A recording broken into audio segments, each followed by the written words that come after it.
جب اللہ اکبر کہیں گے تکبیر تحریمہ، تو آپ اللہ اکبر کہہ کر کے اپنے ہاتھ کو باندھ لیں گے، اور پھر ثنا پڑھی جائے گی سبحانک اللہم و بحمدک۔ مکمل ثنا پڑھنے کے بعد امام پھر تکبیر کہے گا۔ جب امام کی تکبیر آپ سنیں تو آپ بھی اللہ اکبر تکبیر کہہ کر کے اپنے ہاتھوں کو اٹھائیں گے اور ہاتھ باندھنے کے بجائے سیدھا نیچے چھوڑ دیں گے۔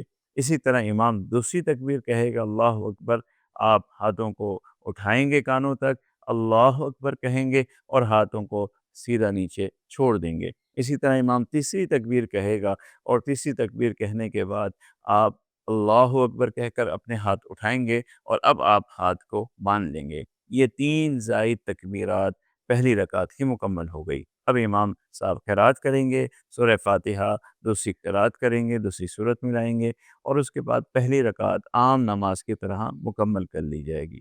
اسی طرح جب دوسری رکعت میں آپ آ جائیں گے تو امام صاحب پہلے فاتحہ پڑھیں گے، پھر اس کے بعد سورت ملائیں گے، اور رکوع میں جانے سے پہلے جب تکبیر کہیں گے تو آپ نے یہ یاد رکھنا ہے کہ دوسری رکعت کی تکبیر قرات کے بعد رکوع میں جانے کے لیے نہیں ہے، یہاں 3 زائد تکبیریں ادا کرنی ہیں۔ اسی طرح پہلی تکبیر پر آپ اللہ اکبر کہہ کر کے اپنے ہاتھوں کو کانوں تک اٹھائیں گے اور اس کے بعد سیدھا نیچے چھوڑ دیں گے۔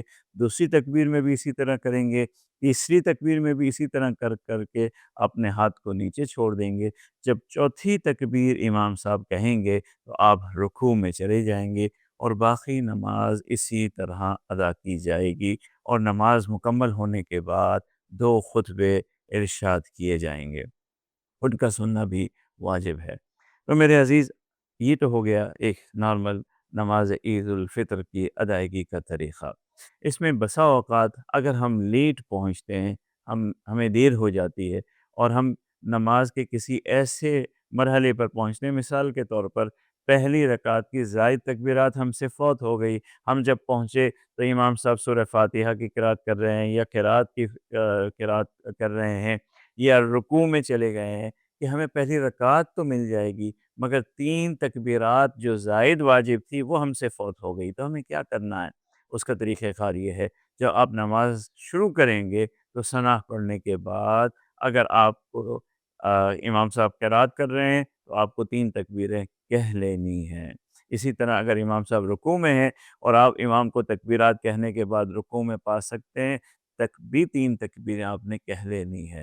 اور اگر آپ کو خدشہ ہے کہ رکوع فوت ہو جائے گا، رکعت فوت ہو جائے گی، آپ رکوع میں چلے جائیں اور رکوع میں بھی آپ وہ 3 تکبیریں کہہ لیں۔ اگر رکوع میں آپ پہنچے، رکوع مل گیا مگر 3 تکبیریں زائد نہ کہہ سکیں تو وہ 3 تکبیریں پھر آپ سے ساقط ہو جائیں گی، پھر آپ دوبارہ انہیں کہیں ادا نہیں کر سکیں گے، آپ کی نماز عید درست ہے۔ لیکن اگر آپ کی مکمل رکعت ہی فوت ہو گئی، آپ نے پہلی رکعت کے سجدے میں یا پھر آپ نے دوسرے سجدے میں امام کو پایا ہے، تب کیا طریقہ ہے؟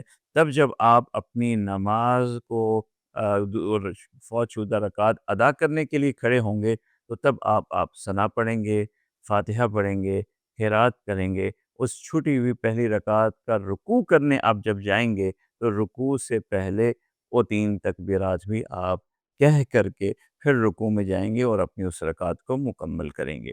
اسی طرح اگر کسی ساتھی کی دونوں رکعتیں فوت ہو گئی ہیں تو پھر وہ جب 2 رکعتیں اپنی ادا کریں گے تو دونوں فوت شدہ رکعتوں کی ادائیگی کے درمیان میں رکوع سے پہلے اپنی 3 تکبیرات ہر رکعت میں ادا کریں گے۔ تو یہ طریقہ ہے نماز عید کی ادائیگی کا، اسے اچھی طرح سمجھ لیجئے۔ اللہ تبارک و تعالی میں نماز عید الفطر ادا کرنے کی اور اس کی رحمتیں اور اللہ تعالیٰ کے یہاں سے مغفرتیں اور برکات سمیٹنے کی توفیق عطا فرمائے۔